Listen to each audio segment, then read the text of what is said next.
Hello, and welcome to another episode of Becoming Competitive. In this episode, we're going to dive into list building and how to create a list from scratch. Now, if you want to truly become a competitive player, this is something I would honestly not do. However, I know this is a thing people like doing, they want to do, and they're going to do regardless of how competitive they want to be. So with that being said, I figured I should probably make this video earlier rather than later in the series, just to allow folks that are watching the series and are implementing some of the things I'm talking about have the ability to maybe make a better list. Because I know one of the things about X-Wing that people like is they want it to be theirs. They want to fly Luke. They want to fly Vader. They want to do what they want to do, and then they want to be competitive afterwards. And that's fine. If that's the order you want, I get it. And this will hopefully help you in that. So with that bit out of the way, go net list. We're going to start list building. So I want to do a couple things today. The first thing I want to do is go over my list that I took to Nationals and Worlds, because it was an original creation of mine, and there was a lot of iterations of it before I ended up on the final version, and I kind of want to go through that process and how I got there, because I think going through the process of a known good quantity is going to help a little bit. And then after we go through that process of how I built that list and what problems I ran into, then I'm going to build a list from scratch on screen so you guys can see my mindset and how I think about it. So, first off, we're going to start with just what my list actually ended up being, and then we're going to start from the scratch again. So my list ended up being Psi with title, ended up having our Lord and Savior Darth Vader with hate, passive sensors, and some afterburners on here. Then we had the best ship in the game, Echo, passive sensors, and Fifth Brother. This is what my list ended up being. Sat nice at 200 points. I had a crazy amount of modifications. I had a lot of tech to deal with different things that were happening in the game, and it just worked well. This is what the end result ended up being.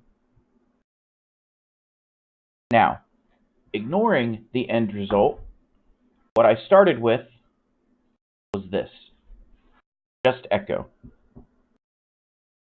Now, in my head, I wanted to fly Echo, and as soon as passive sensors dropped, I was like, thank God. Because I've been flying Echo for about a year now, on and off, but pretty consistently. And in that time, the thing that's hurt me the most with Echo has been you finally get Echo in that good spot, do that awesome decloak, that nice 3 hard around a rock, and you get to a spot where they're not expecting you to be. You got your nice range one into the back of some naked ship. You roll your dice, and you look down at hit, focus, blank, blank. And you're just sitting there with your focus going, God dang it. I could have done so much damage here, and I just whiffed. So the passive sensors, and letting me have that target lock, is going to mean when I get to that spot and I roll the hit, focus, blank, blank, well, I've got my target lock. I can re-roll those blanks. And I've got Fifth Brother, so I've got at least one focus modifier, which I'm also turning to a crit. So the passive sensor with the Force just made Echo a lot more consistent on offense. And I knew if I could ever get a target lock on my Phantom, I wanted to do that. So I built this ship, and this is what I started with. And I would encourage you, when you're making your lists, come up with something you like, figure out a single solitary build, and then build around it. Now, the next thing in my mind was, I'm probably going to do a 3-ship build, but I did consider 4-ship builds. And I've been a big fan of Psy. So I went ahead and threw Psy in here with nothing on it just to start. Because Psy, and originally, in the first incarnation of this, I wanted to fly Echo and Psy's kind of close. Because I knew Echo could, like, bounce back to Psy move up, get the coordinate, and then move away again. I knew I could do a lot of those things because I was like, man, passive sensor, fifth brother, focus, juke, and evade is just a super amount of mods on one ship. After flying it, found out that was not how to fly this list at all. But that's the initial approach I was taking. So here I was like, I need to find the third ship. Now, the last incarnation of this list did not have passive. It had this, and then I had Ryad. Ooh, not Ryad. Fender. Ryad with Juke. And we'll notice here, this list is broken. This list doesn't actually fit. This is what I took to one of the system opens. There might have been another upgrade somewhere, but I took this to a system open, and then a point change happened, so Ryad didn't work. So that's gone. I did actually try the PS1 Defender for a little bit. Put this in there. I went ahead and threw Palp on my shuttle with Title. And what did I have? I think I had FCS here. Yeah. So I tried this a little bit. It just wasn't doing it for me. The Defender, Palp, and Psy, it was effective. It was definitely effective. I just found that I wasn't consistent enough, and the Defender wasn't mobile enough. Because I've got a super maneuverable ship in Echo, and then I've got this dud of a ship in the shuttle, and then I've got this Defender, who if you coordinate a boost to it, can do some cool things, but then I'm losing Psy's ability with getting the focus, so I'm losing some offensive potential from Psy, and it just didn't feel good to me. Now this build did show some promise. I actually beat some very good lists with it. I did very well. I liked the Palp with Fifth Brother for the Phantom shots, because one of the annoying things with Echo is when you roll the hit focus blank, and then you spend the lock on the blank, and it's just another focus, and you're like, I wish I had another force. So the Palp made that feel really good. The Palp on the Defender, when I knew I was just going to get trucked, take a bunch of incoming shots, so I had focus, evade, and a Palp. That felt really good. And I was able to beat a lot of lists. I actually had a lot of success with this. The problem was it didn't feel good. Like, I enjoyed playing it, but it just didn't click with me. So I went ahead, dumped this, and I went back to the drawing board. Now this next iteration, I actually thought was a lot of fun. It didn't do what I needed it to. So I went with 2 ion cannon alpha class gunboats, and I believe we had passive sensors and Title. Did I have anything else? I tried this with fire control on both of these. Yeah, this was the actual build. So I had fire control on both of these, and what I ended up doing was one of these would run next to Psy, or they'd both run next to Psy on each side, or both on one side, depending on the assault. And the shuttle will coordinate to one of them. So the shuttle will coordinate the focus to one. That one would take a target lock on the scariest ship in their build. So their Soontir or their Vader, whatever I was scared of, I would try and get that target lock on. And then the next round, the other gunboat would try and get the target lock. And I was getting the target lock one at a time because Psy was coordinating the focus to one. That one would take the lock. because this was a lock I was never intending on spending. I did trade in Jendon at one point for this build, so they could both lock at the very start. I didn't care for the way that felt, so I stopped that and went back to Psy because I liked the focus. Because when these guys died and it got down to Psy Echo, giving that focus to Echo just gave me a lot more security. So I tried this, and it did okay. The problem was I lacked damage. I found that the two gunboats just weren't dealing enough damage with their ion cannons. Because the rounds they would shoot, even if they did damage, it was only a maximum of one each. And a lot of times they were just missing. And then a lot of times they weren't on target. And it was just a lot of didn't click. But I put in about 8 or 9 games with this because I had success with it. I just didn't have success in the areas I wanted. In the matchups I thought were difficult, like the Jedi and some of the swarms, I just couldn't keep pace with the enemy in terms of the damage output. So I did try this, and I ended up scrapping this also. There was one other iteration I had. Oh yeah, I did end up going with Super Soon Tier. So we went with, where is it? Predator, right there. Duh. I believe I ended up with Palp in this build, shield upgrade, and a hull upgrade. Then I lost the title. So I ended up running this a little bit, and this was actually pretty good. I enjoyed this build quite a bit. The problem to me was I had trouble with PS6s. I only had a 2-point bid. And by PS6s, I don't mean a lot of trouble, but like when I hit the PS6 builds, so the Ace builds, Vader, Soon Tier, X, that were running like a 10-point bid or 20-point bid, whatever. Soon Tier just had a lot of trouble there. Soon Tier turned into a huge liability, and I didn't really know what to do.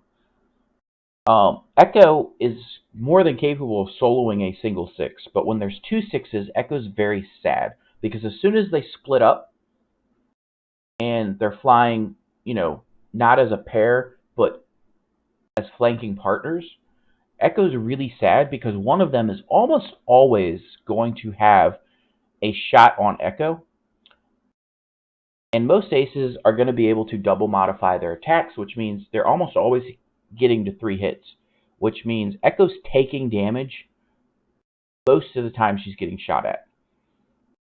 And that just made Echo very sad, because Echo doesn't want to get shot. So against the double PS6 builds or some of the Jedi builds, I was finding Soon Tier was a liability and Echo was having to do too much, and Echo just couldn't do it. So this one was where I enjoyed the build, and I thought it was good, but in the current meta, it just wasn't doing what I needed it to. So this was one, though, I definitely put in my back pocket as a consideration. Because this was the first one where I was like, man, this actually is kind of doing it for me. I'm just having trouble with a particular style of matchup. And so that's one where I put it in my back pocket because I enjoyed flying it. It was doing well. It just had trouble or struggle with one thing. And that meant I saw the potential for this to be good. And maybe I could have gotten past that one thing, the ace matchup, with practice. Maybe I could have practiced against it, figured out ways to engage, and I could have potentially made this work. But that, in my mind, was going to take me at least 15 or 20 games of constant practice working with somebody to try and figure out that matchup, and I just didn't want to invest that at the time. So I went ahead, got rid of this, and then I ended up flying a little Vader. So this was the first build I took out. I have afterburners, title. So I took this out at $199, and it did fine. It did perfectly fine. It felt pretty good. Felt very similar to the Soon Tier style. But the very first day I play it, after the second game, one of our locals said, "Hey, why don't you just throw passive sensors on Vader?" Never even entered my mind to do that. And I was like, "Why?" And he was like, "Well, you could do your shenanigans in the engagement phase." And as soon as he said it, I was like, "Oh, you're a genius!" So I switched to passive sensors here, and that was that. I solved my ace problem. All of a sudden, I had a counter to PS6s. I'm at 200. Vader can still barrel roll in the engagement phase. And just the barrel roll is not a big deal, but it's enough to matter. In addition to that, it allowed Vader to get his target lock after those sixes had moved on a ship I knew I was going to be able to shoot. And this solved all my problems. So this was the process I went through in order to get to my list that ultimately I did great things with. Now, there was a month and a half or 6 weeks of me tinkering, going through all those steps. Because what happened was, for the double gunboat, I played 8 games with that. For Soon Tier, I played 8 games with that. I'm saying 8. It may have been 7. It may have been 9. But it's around that mark. With the Defender, I think I played 5 or 6 games. With a couple of the very early ones, like I had a striker in there. I had a couple strikers. I had some weird combos I didn't mention. But I was taking those out for a league night, at least a league night each. And a league night for me was 4 to 6 games, because I would go get there as soon as the first person would show up and play till everybody left. Just a benefit of, I work 4 days a week. On my days off, I'm not married, don't have kids. I can afford to just take a whole day off to play X-Wing. It's cool. So that's what I would do. And there was a lot of iterations, and this is the key thing. I would talk to the people I was playing with. If it wasn't for the local community talking my list through with me, I never would have gotten to this. So that's how I ultimately got to this list. And it turned out well. So now that we've gone through this story and how I built this particular list, because I think showing how a successful list is initially created with all the failures along the way is incredibly important. Now we're going to go through how to get that first draft. And this is where I enjoy doing this. I probably spend 2 to 3 hours a week, every week, just playing around with lists. Looking on yet another squad builder, browsing MetaWing, just, doing that theory stuff while I'm at work and have an hour to spare, or I'm at lunch, or I'm just bored waiting on somebody. I'll pull up my phone and play on Launchpad next. All those things, what I do. So, I'm going to stay in Empire, and I'm mainly staying in Empire because Empire is the faction I play the most. I do play games in all the other factions, but I'm not confident in them. And by confident, I mean I am not an expert by any means in those factions. I feel confident saying I'm an expert in Empire. And as this is a teaching series, I'm trying to only say things I'm, 99.9% confident are true. So I don't want to go into Scum because I'm not a great Scum player. So we are going to stay in Empire. Now, the first thing you're going to do, pull this baby up and start tinkering. Well, what you should do, because we're trying to be competitive, is what we're going to do now is I'm going to go through and look for a cornerstone ship, a ship I want to build a list around. Now, I would start with the top ships, right? Like, I'm not going to start with an Alpha class Starwing because it's not a good competitive ship right now. I think it has promise. I think it's close, and maybe somebody out there figures it out. I mean, we did see me put it in my last list, in my list building attempts, but I just don't think it's there. Now, the Lambda, top tier ship. However, I don't think you start a list around it because it's not a defining role. It's a support ship. I want my foundation of a list to be a, something solid. Now, the TIE Advance V1, we could definitely build around this. Get the Grand Inquisitor. I could go with a bunch of generics. I could do a bunch of things here. I don't think this is going to be too helpful because this is kind of a meta-ish list at the moment. I mean, it's just won worlds, and there's the Double Inquisitor, Grand Inquisitor list that's been doing incredibly well. So I kind of want to stay around away from that. We've got Vader. I don't particularly care for any of the rest of these pilots. So it's Vader. I think I'm going to skip that for now. And I have no idea where we're going to go with this, by the way. But I'm showing you my thought process when I go to list build. Defenders are good. I kind of like Defenders. We could do I'm tempted. I'm going to leave Ryad here. I like Ryad, and I'm sad I can't fly her because they broke her again.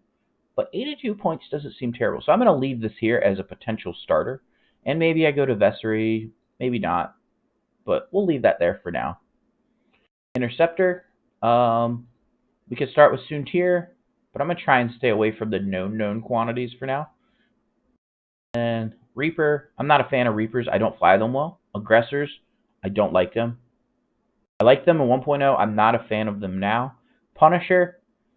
I think I said in one of the last videos, I'm not a fan of the Punisher, so I'm going to stay away from that. TIE Fighters. TIE Fighters are a lot of fun. I think they're very good, but I don't want to make it the core for my list. I've already done a Phantom as the core. Then we've got Decimator. Decimator is a fun ship. I think there's some good rack stuff, but I think we're going to build around Ryad. So Ryad's going to be my starting ship. Now, the thing with Juke, and Juke is the initial thing I'm like, all right, I like Juke. Maybe I want to put that in here. 7 points. 7 points is a lot of points for me to tie up right now because I'm not as confident in the build of Ryad as I was in my Echo. So I'm just going to leave this here for now. So this is our base ship. I want to try and build around Ryad. Now, I don't know that this list is going to be a top-tier competitive list. I highly doubt it will, because this is the first iteration. But we're going to assume eventually I'm trying to get to that point. So after you find your base, what you probably want to do is figure out all the ships in the faction that you're willing to fly, are good at flying, think have potential, and are just good ships. So I've pre-done this, but went ahead and made a spreadsheet. Now, normally I don't actually make the spreadsheet because all of this is generally in my head based on the amount I list build.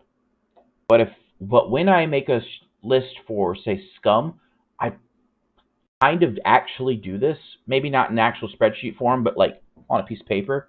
But if you don't put the 3 or 4 hours of list building in a week and don't have all this memorized, this is probably something you want to and should do. Now, I've got 2 different columns here, or it's split in half. So I've got ship pilot cost and then ship pilot cost. On the left, I have things which I believe are top tier. I believe all of these have the ability to be in lists that can win tournaments. On the right, I have all the things I either think might have potential, I like flying, or they are proven good quantities. I'm not as big a fan of them, but they're good.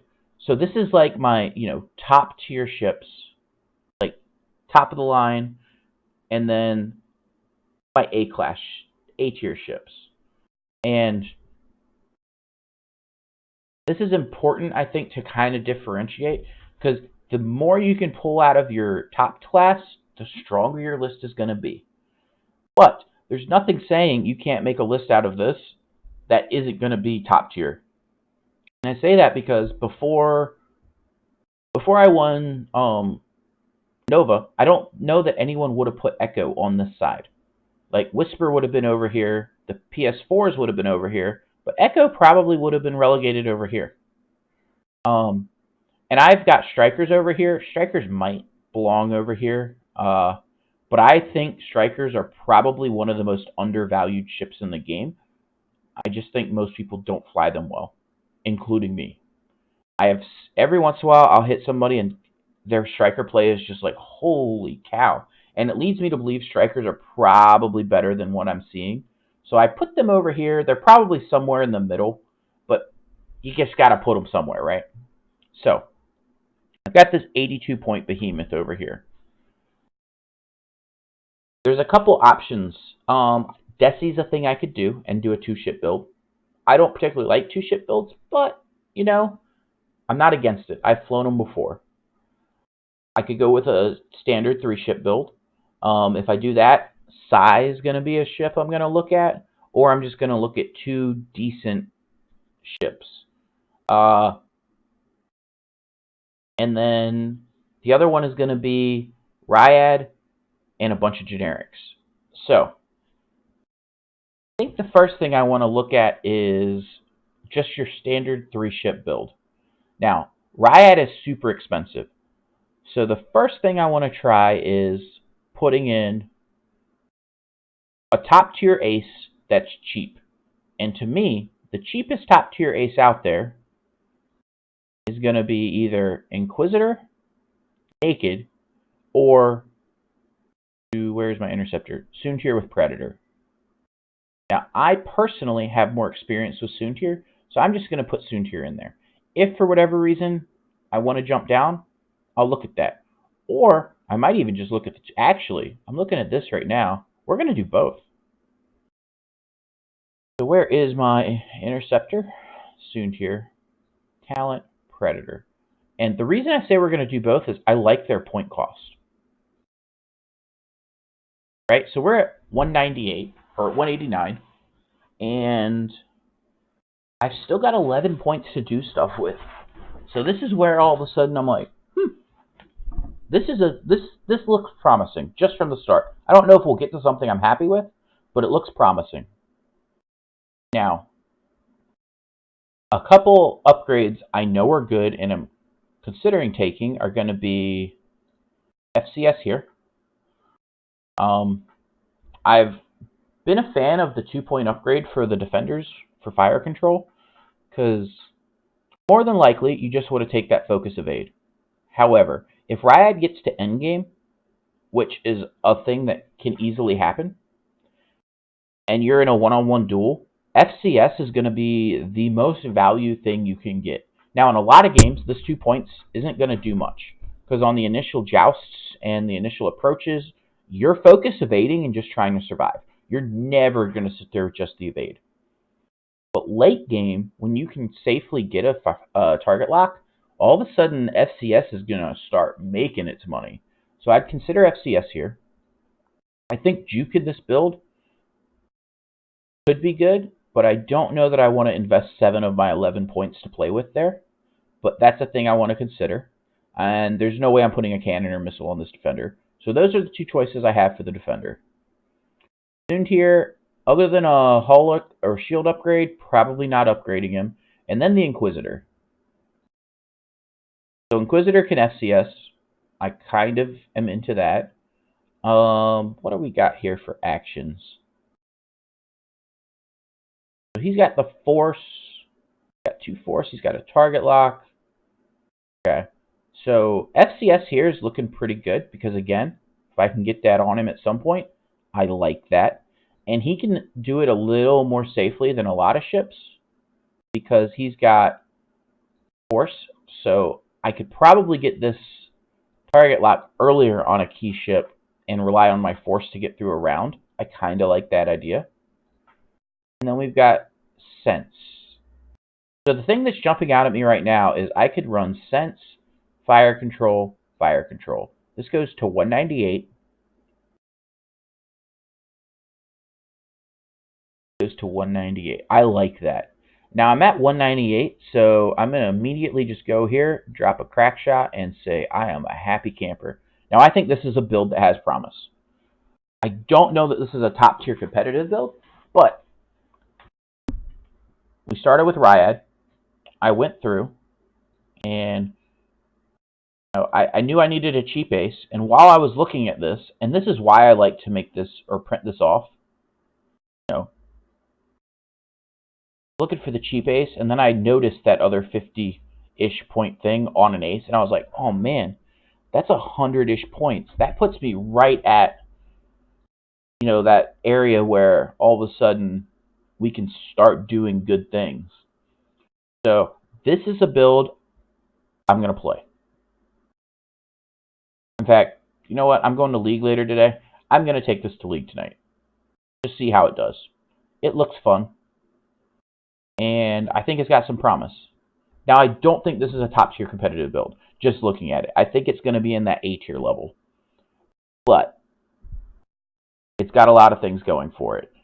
So the last thing I want to talk about, and this is a subject I sometimes bring up, and I've talked about it with locals. It doesn't apply as much in 2.0, but I think it's still applicable.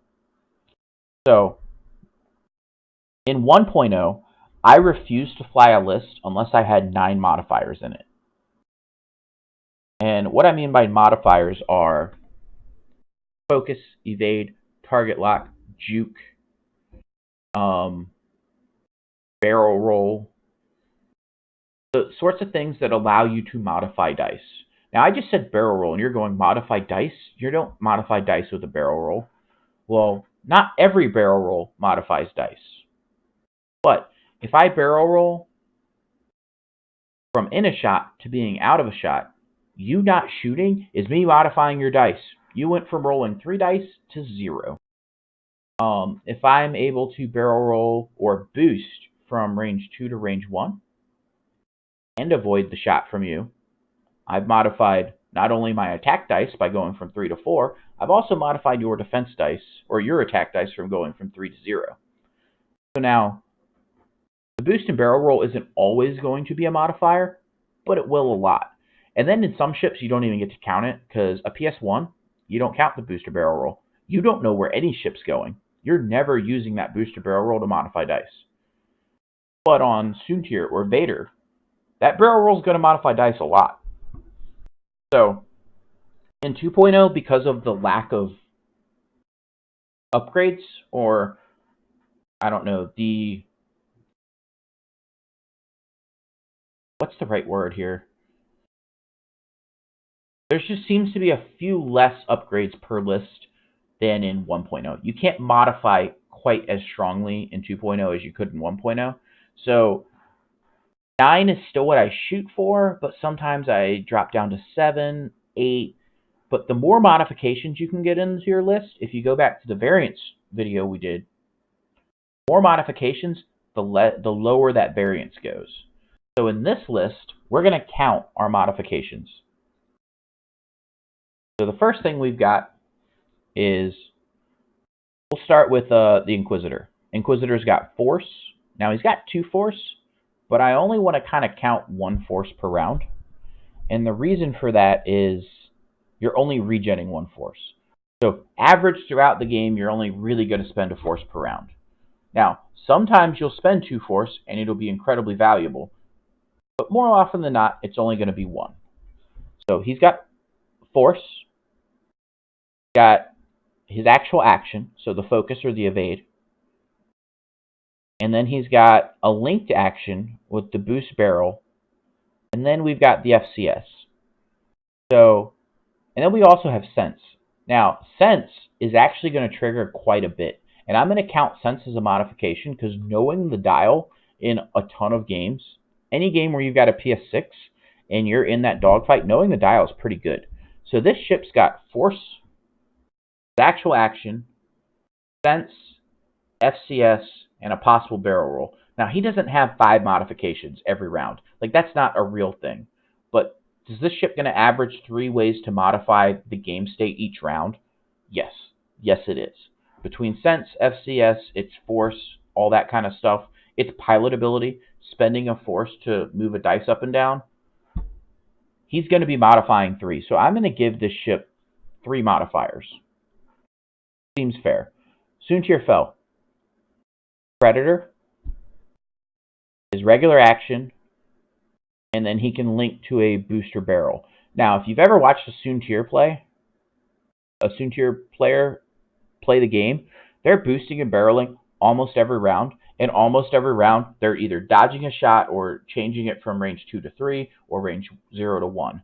So With Soontir, I'm going to count their boost and barrel as a modifier almost always. So Soontir is going to have their action, their booster barrel, and then their predator into focus. Now, you're not going to line up your predator into focus every turn. You're going to line it up quite a bit, but it won't be every turn. So I would count, instead of the 4 that predator focus action barrel roll or boost gets you, it could be 4. It could also be 2 quite a bit. So we're going to count Soontir as 3 modifiers. Then we've got our defender, who, as long as we're doing a 3 or faster maneuver, is going to be getting focus, evade. Now we've got Crackshot and FCS. The thing about this is Crackshot's a one-off, so I don't really want to count it, but it's a good ability. But it is a one-off, so I generally don't count one-offs in these. And then we've got FCS. FCS is going to be my endgame thing. A lot of games, you'll probably never even use FCS in this build. A lot of games you will, but I don't want to kind of count that. So in this build, I'm going to only count the defender as having 2 modifiers. Now, the reality is Ryad's ability is pretty strong, so maybe it's 3, maybe it's 2.5, but 2 to 3 modifiers. So this build has in that 8 to 9 modifier range. It can spike to 12 on a really good turn. It could be as low as 6 on a bad turn, when just all your things aren't going off or being useful. So this is one of these builds where it's in the realm of acceptable modification to me. And the way to look at this in terms of the modification is, if you look at the baby blues, the 4 X-Wings naked that I've talked about that were really good in 1. Or decent benchmark in 1.0, that only has 4 modifiers. You get a single action. You get to take a focus. That only had 4 modifiers in the whole list. A lot of generic spam, if you look at it, it's going to have 5 Cartel Marauders. There's only 5 actions in that list. It's lower on the curve of actions. It's going to be more susceptible to variance. The list I saw at Worlds that took me by surprise, though, was 3 Marauders, Torkel, and Captain Seavor. Now, each of those ships gets an action each round, so you got 5 modifiers. Captain Seavor, when he fires, is dealing a jam token to somebody, or when he gets attacked, is jamming. That's a modifier, so it's jumping to 6. Torkel is going to be moving somebody from PS5, 6, 4 to PS0. If you PS kill that ship, that's a modifier. And with how reliably Torkel is PS killing with that many ships, that's a big deal. So now you're at 7. Torkel is going to roll into combat with multiple focus. Sometimes he's going to roll in with 2 focus and he's going to take a target lock. Sometimes he's going to roll in and just take that 3rd focus. But a lot of the time, Torkel's going to be able to double modify. So Torkel all of a sudden in that list is at 8. And that's why I'm looking at that list going, oh, that list is way more consistent than the 5 Marauders. Now, both lists can beat almost any list out there. But the variance on the Seavor, Torkel, 3 Marauder is way lower than just the 5 Marauder because you've got those extra modifiers in there. So if you want to start counting the modifiers you have in your lists, if you can start breaking that 8 plane, you're going to start noticing, oh, I'm doing a lot better now. I'm not randomly dying a lot when I used to. So kind of look at that. But I hope going through this kind of helps. This is a thing, the spreadsheet, we didn't go too in-depth in it because I actually hit this list pretty quickly. But you're going to be looking at this, playing with it quite a bit. Like, I've got these TIE Fighters listed here. I don't really intend to ever put them in too often. But 46 points, if you look at it, is a weird number, right? Sure, I could put a pure Sabacc with Predator in there, But is Pure Sabacc with Predator really worth 46 points? Maybe. But he's just going to get two-shotted off the table a lot. Like, if I want my Pure Sabacc, I probably want to, like, Crackshot Predator, something like that, and then Fifth Brother. Give him a little more sustainability. Do something to him to just make him not die as quick or as often. So maybe the 2 Naked Academies is going to be better than the Pure Sabacc. So that's a thing I didn't get into, but maybe you want to do that. Maybe you want to fiddle around here. And you'll notice also in this, I've got Naked, I've got Full, I've got 2 different price points. This is just so I can visually see what I'm dealing with quicker. But make this spreadsheet, especially if you're new to a faction or list building, and just kind of like, I like this ship. I think this is how I might fly it. Take it, put it in there, and then make your list. Anyway, this video's gone on a little bit. I felt like I might have rambled, but, you know, whatever. It's list building. That's what you do. Anyhow, I'm David. You guys have a good one. Be competitive.